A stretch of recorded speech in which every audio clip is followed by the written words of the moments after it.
दर्शकों, क्या उद्धव ठाकरे और राज ठाकरे यानी कि ठाकरे ब्रदर्स का मास्टर प्लान तैयार हो चुका है? क्या बीएमसी चुनाव के मद्देनजर दोनों ठाकरे ब्रदर्स ने ऐसी तैयारी की है कि भाजपा पर भारी पड़ने जा रहे हैं? जी हां दोस्तों, ये बातें इसलिए हो रही हैं क्योंकि हाल ही में उद्धव ठाकरे और राज ठाकरे का एक दूसरे के घर आना जाना कुछ ज्यादा ही बढ़ गया है। और अभी हाल ही में 2 घंटे लंबी चली मुलाकात, बहुत सारी खबरें निकलकर सामने आ रही हैं दोस्तों। और साथ ही साथ उद्धव और राज के करीबियों के बीच महाविकास अघाड़ी में और भी दल हैं।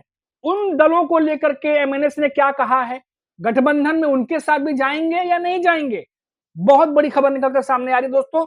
इस वीडियो में बताने जा रहा हूं।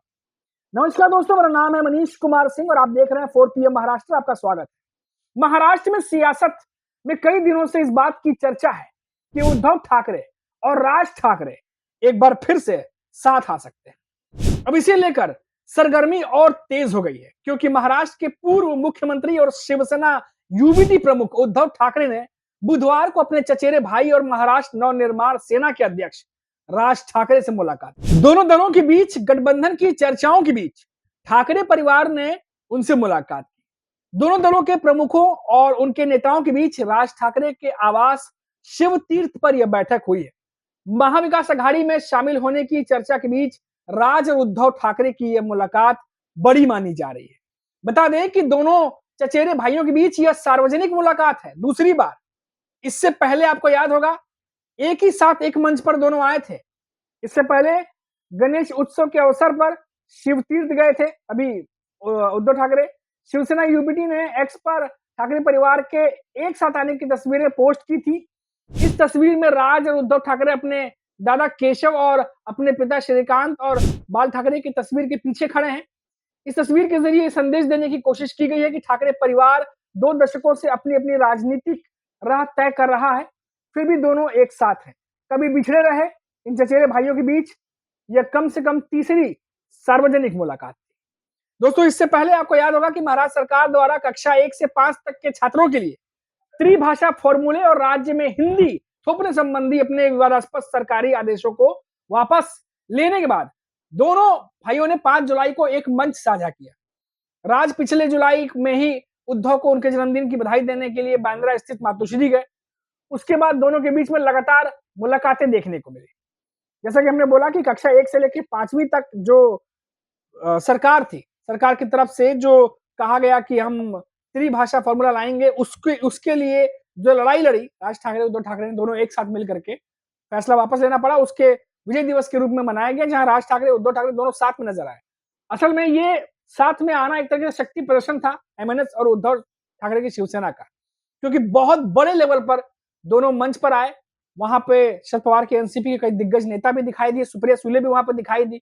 नेता एक जगह इकट्ठा थे, लेकिन आपसी परिवार के साथ जो बॉन्डिंग है वो भी मंच पर दिखाई दिया। इसीलिए कहा गया कि अब ये तस्वीर यहां से महाराष्ट्र की बदलने वाली है।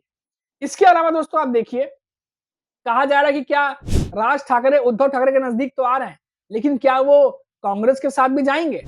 अब महाराष्ट्र नवनिर्माण सेना के नेता बाला नंदगावकर, बड़े नेता हैं, उन्होंने कहा है कि शिवसेना यूबीटी प्रमुख उद्धव ठाकरे और एमएनएस अध्यक्ष राज ठाकरे के बीच बातचीत जारी है, लेकिन उनकी पार्टी इसका हिस्सा नहीं है। नंदगावकर ने कहा कि ठाकरे बंधुओं के बीच हालिया मुलाकातों के बारे में कुछ जाने पर पत्रकारों ने कहा कि दोनों नेता निश्चित रूप से बातचीत कर रहे हैं। हालांकि उन्होंने उद्धव और राज के बीच हुई मुलाकातों के बारे में विस्तार से नहीं बताया, और क्योंकि डिटेल तो होगी उनके पास, पर विस्तार से नहीं बता रहे क्योंकि दोनों ठाकरे ब्रदर्स कुछ चीजों को गुप्त रखना चाह रहे होंगे। पिछले कुछ महीनों में उद्धव और राज कई बार मिल चुके हैं, जिससे अटकलें लगाई जा रही हैं कि दोनों चचेरे भाई आगामी स्थानीय निकाय चुनावों से पहले एक साथ आ सकते हैं, जिसमें बृहन मुंबई नगर निगम ये बीएमसी के चुनाव भी हैं।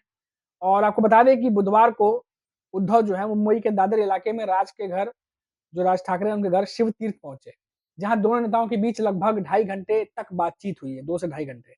पिछले 2 हफ्तों में यह दूसरी जो है वो बड़ी मुलाकात है दोनों के बीच में। अब दोस्तों, ये पूछे जाने पर कि क्या एमएनएस तो उद्धव ठाकरे के नजदीक दिखाई दे रही है, दोनों ठाकरे ब्रदर्स आजकल साथ में मिल रहे हैं, क्या एमएनएस महाराष्ट्र में विपक्षी जो गठबंधन है महाविकास अघाड़ी और जैसे कांग्रेस, क्या ऐसे घटक दलों के साथ भी गठबंधन करेगी? नंदगांवकर ने कहा कि ऐसे मुद्दे पर पार्टी आलाकमान फैसला करता है। शिवसेना जो यूबीटी पक्ष है और राष्ट्रवादी कांग्रेस पार्टी जो शरद पवार की शिवसेना है और एमवीए अन्य ये घटक है महाविकास अघाड़ी के। अब नंदगांवकर ने कहा कि मेरे लिए इस बारे में टिप्पणी करना उचित नहीं होगा। ये समझना जरूरी है कि दो अलग-अलग राजनीतिक दल होने के कारण विचारों और नीतियों में अंतर होगा। राज ठाकरे ने इन चीजों पर विचार करेंगे, कर रहे होंगे और उचित फैसला लेंगे। और साथ ही साथ उन्होंने कहा कि राज ठाकरे ने नगर निकाय चुनाव से पहले कुछ एमएनएस नेताओं को उनके विचार जानने के लिए आमंत्रित किया है। यानी पार्टी के भीतर भी आत्ममंथन चल रहा है। लगातार जो बैठकें चल रही है उद्धव ठाकरे के साथ, इसके अलावा राज जो है अपने पार्टी के बड़े नेताओं के साथ भी मुलाकात कर रहे हैं। इस बीच शिवसेना यूबीटी सांसद संजय राउत ने उद्धव और राज के बीच बुधवार की जो मुलाकात है उसे निजी और गैर राजनीतिक बताया। फिलहाल उन्होंने गुरुवार को सुबह कहा कि वे चचेरे भाई हैं इसलिए एक दूसरे से मिल सकते हैं। मैं वहां इसीलिए था क्योंकि मैं राज ठाकरे का दोस्त हूं। मीडिया में चल रही सभी खबरें झूठी है, संजय राउत कह रहे हैं। उद्धव और राज के बीच मुलाकात पर प्रतिक्रिया देते हुए महाराष्ट्र भाजपा के मीडिया प्रमुख जो नवनाथ बान है, उन्होंने कहा है कि उद्धव राज की मुलाकात शायद राम और भरत की मुलाकात जैसी थी, जहां राम ने भरत को शक्तियां सौंपी थी, जिन्होंने राम के प्रतिनिधि के रूप में अयोध्या पर शासन किया था, या फिर यह महाभारत के कौरवों और पांडवों की मुलाकात जैसी थी, जहां पांडव सत्ता में अपना उचित हिस्सा वापस पाने के लिए उत्सुक थे। संजय राउत जो है उसका इसका जवाब देना चाहिए बात। अब बीजेपी की तरफ से, क्योंकि राज और उद्धव की मुलाकातें बीजेपी को वैसे भी रास नहीं आ रही हैं आजकल, क्योंकि उन्हें लग रहा है कि ठाकरे ब्रदर्स अगर एक हो गए तो राजनीतिक तौर पर उन्हें नुकसान पहुंच सकता है और इसीलिए बीजेपी के नेता आमतौर पर दोनों ठाकरे ब्रदर्स की मुलाकातों पर कुछ सही तरीके से उस तरीके से बयान देते दिखते नहीं है। अब मराठी भाषी जो बहुल जो लोग हैं, उन पर आरोप है कि जो कक्षा है 1 से 5 तक छात्रों के लिए त्रिभाषा फॉर्मूले पर जो विवाद हुआ था, उस पर महाराष्ट्र सरकार का आदेश था कि 3 भाषाओं में पढ़ाया जाए। अब उसके लिए ठाकरे बंधु जो हैं, राज और उद्धव दोनों ने किस तरीके से बातें कही, किस तरीके से मुहिम चलाया, एक हुए, इस मुद्दे पर एक हुए कम से कम। उसके बाद मुंबई में जब जीत एक तरीके से इस मुद्दे पर उनको मिली, तो एक ही मंच पर दोनों ने मंच भी साझा किया। अब जुलाई के अंत में राज ने उद्धव को जन्मदिन की शुभकामनाएं दी। इस सिलसिलेवार तरीके से चलता रहा। उसके बाद उपनगरीय बांद्रा स्थित अपने आवास मातोश्री का दौरा किया।